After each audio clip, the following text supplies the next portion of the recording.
Teja Ayurveda Visakhapatnam district యలమంచిలిలో Ayurveda ఫార్మసీని గత 35 సంవత్సరాల నుంచి రన్ చేస్తూ ఎన్నో మంచి మంచి మందుల్ని ప్రపంచానికి పరిచయం చేస్తున్నాను. ఇవాళ మీ ముందుకు రావడం జరిగింది.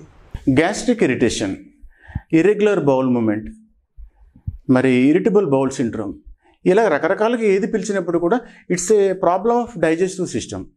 ఏదైతే డైజెస్టివ్ సిస్టమ్ మనం టోనప్ చేస్తామో అప్పుడు గ్యాస్ట్రిక్ అనేటువంటి ప్రాబ్లమ్ క్లియర్ అయిపోతుంది. చాలామంది పేషెంట్స్ని మేము చూస్తుంటాం. Cimetidine, ranitidine, omeprazole, lansoprazole, pantoprazole, rabeprazole DSR, antacid syrup, sucralfate syrup, ఇలా రకరకాలు వేసుకుంటూ ఉంటారు. మరి ఇవన్నీ ఏం చేస్తూ ఉంటాయి? యాసిడ్ రిలీజ్ని ఆఫ్ చేస్తూ ఉంటాయి. యాసిడ్ రిలీజ్ ఆఫ్ చేస్తూ ఉంటే ప్రాబ్లం క్లియర్ అవుతుందా? అవ్వదు. ఎండోస్కోపీ చేస్తారు, అల్సర్స్ ఉన్నాయని చెప్తారు. మరి దీనికి ఏంటి రెమెడీ అని చెప్తే ఆయుర్వేదంలో దీనికి చక్కటి పరిష్కారాలు ఉన్నాయి. ఈ స్వర్ణకర వ్యాధి రసం అని చెప్పేసి ఒకటి, మరి రకరకాల ప్రిపరేషన్స్ ఆయుర్వేదిక్లో ఉండడం జరిగింది. ఈ ఆయుర్వేదిక్ ప్రిపరేషన్స్ వాడినటువంటి పేషెంట్స్లో కంప్లీట్ రికవరీ రావడం జరుగుతూ ఉంటుంది. Irregular bowel syndrome it's a problem, amoebiasis it's a problem, మరి తర్వాత ఈ కడుపులో మంట వచ్చేస్తూ ఉంటుంది, తిన్నది అరగదు, పులిత్రేనుపులు, మరి ఫ్రీగా మోషన్ అవ్వదు, కాన్స్టిపేషన్ ప్రాబ్లం, ఇవన్నీ కూడా డైజెస్టివ్ సిస్టమ్కి సంబంధించినటువంటి ప్రాబ్లమ్స్. మరి ప్యాంక్రియాటిక్ ప్రాబ్లం వస్తూ ఉంటుంది, గాల్ బ్లాడర్ ప్రాబ్లం వస్తూ ఉంటుంది, అదేవిధంగా లివర్కి సంబంధించినటువంటి sluggish liver and sluggish pancreas ఇవన్నీ కూడా ఉంటూ ఉంటాయి. వీటిలన్నిటికీ కూడా ఆయుర్వేదంలో కొన్ని రకాల రెమెడీలు చెప్పడం జరుగుతుంది. ఈ రెమెడీలు పాటించినటువంటి పర్సన్స్ మరి తిరిగి ఆ డైజెస్టివ్ సంబంధించినటువంటి ప్రాబ్లమ్స్ అన్నీ కూడా క్లియర్ అవ్వడం జరుగుతుంది. మళ్ళీ పేషెంట్ నార్మల్ పొజిషన్కి రావడం జరుగుతుంది. సో ఇలాంటి ప్రాబ్లమ్స్ అన్నీ కూడా ఈ లెంగ్తీ అవుతుంది కాబట్టి ఇలాంటి వీడియోలో మనం ఎక్స్ప్లెయిన్ చేయడం కష్టం అవుతుంటుంది. ఒక్కొక్కసారి పేషెంట్కి ఉన్నటువంటి ప్రాబ్లం బట్టి అక్కడ మెడిసిన్స్ వాడడం చాలా అవసరము. ఆ యొక్క ప్రాబ్లమ్స్ తెలుసుకుంటే కానీ సరి అయినటువంటి ఆయుర్వేదిక్ ఫిజిషియన్ సరి అయినటువంటి సలహా ఇవ్వడం అనేది కొంచెం కష్టమవుతుంది. మీకు దగ్గరలో ఉన్నటువంటి ఒక ఆయుర్వేదిక్ ఫిజిషియన్ కనుక కన్సల్ట్ చేస్తే అసలు ప్రాబ్లం ఏంటి, ఆ ప్రాబ్లంకి ఏం మెడిసిన్ వాడాలి అనేది క్లియర్గా చెప్తారు. అంతేకాని రోజు కూడా ఈ మోడర్న్ మెడిసిన్స్ కంటిన్యూగా వేసుకుంటూ ఆరోగ్యాలు పాటు చేసుకోవద్దు. మన పేషెంట్స్ చాలామంది ఉన్నారు. వాళ్ళందరూ చెప్పినటువంటి ప్రాబ్లం ఏంటంటే, నేను చాలా హ్యాపీగా ఉన్నాను డాక్టర్, ఇవాళ కొండలు తినేసినా కూడా మాకు అరిగిపోతుంది అని చెప్పేసి చెప్తారు. అసలు ఈ డైజెస్టివ్ సిస్టమ్ సంబంధించిన ప్రాబ్లమ్స్ ఎందుకు వస్తున్నాయి?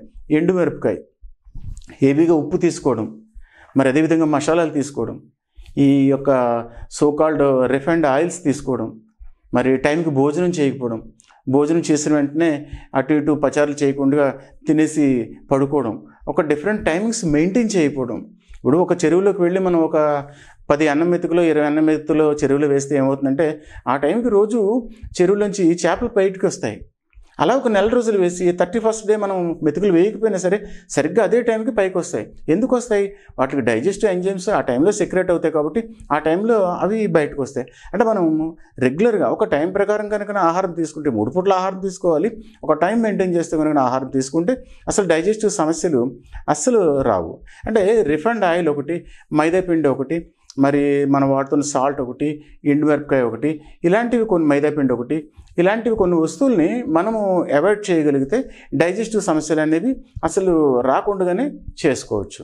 ఈ చాలామంది తెలుసో తెలియకో ఏదో నీళ్ళల్లో వేసేటువంటి పొంగింది, బుసబుస వచ్చింది, తాగేసే ఉంటారు. నేను వాటి పేర్లు చెప్పను, ఎందుకంటే వాటిలో ఉండేది ఏంటంటే సిట్రిక్ యాసిడ్ ఉంటుంది, మరి అదేవిధంగా కొన్ని ఐటమ్స్ ఉంటాయి, కొన్ని కెమికల్స్ ఉంటాయి. అవి టెంపరీగా ఏం చేస్తాయంటే హార్ట్ బర్న్, అంటే కడుపులో ఉండేటువంటి ఎసిడిటీని చంపేస్తాయి. అంటే ఒక్కసారి మంట అనేది తగ్గుతుంది, కానీ అలాంటి కెమికల్స్ వాడడం వల్ల ఏమవుతుంటే పేగులు అనేవి కన్నాలు పడిపోవడానికి కూడా ఛాన్సెస్ ఉంటాయి. అంచేత ఏంటంటే ఒక పెర్మనెంట్ రెమెడీ కోసము వెతకాలి తప్ప టెంపరీ రిలీఫ్ కోసము ఎప్పుడూ చూడకూడదు. ఆహారంలో మార్పులు చేయాలి, సరైనటువంటి ఆయుర్వేదిక్ ఫిజిషియన్ని కన్సల్ట్ చేయాలి. మ్యాక్సిమం ఈ గ్యాస్ట్రిక్ ఇరిటేషన్లో హోమ్ రెమెడీస్ అనేవి కొంచెం పనిచేస్తాయి, కానీ టెంపరీ రిలీఫ్ ఇస్తాయి, కానీ పెర్మనెంట్ రిలీఫ్ ఇవ్వు. ఆయుర్వేద వైద్యుల సమక్షంలో అంటే వాళ్ళు ఉన్నటువంటి కంప్లైంట్ని బట్టి డైజెస్టివ్ సిస్టమ్ని టోనప్ చేయడం కోసం కొన్ని పర్టికులర్ రెమెడీస్ని చెప్పడం జరుగుతుంది, కొన్ని రకాల మెడిసిన్స్ని ఉపయోగించమని చెప్పేసి చెబుతారు.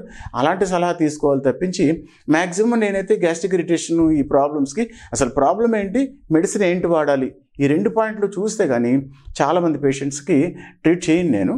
కానీ మీరు దగ్గరలో ఫిజిషియన్స్ ఎవరో ఒకళ్ళు ఉంటారు, సో కాల్డ్ ఫిజిషియన్స్, వాళ్ళని ఒక్కసారి మీరు కన్సల్ట్ చేస్తే ఆ ప్రాబ్లం ఏంటో చెప్తారు, క్లియర్గా మీకు ఏంటి కావాలనేది చెప్తారు. Thank you.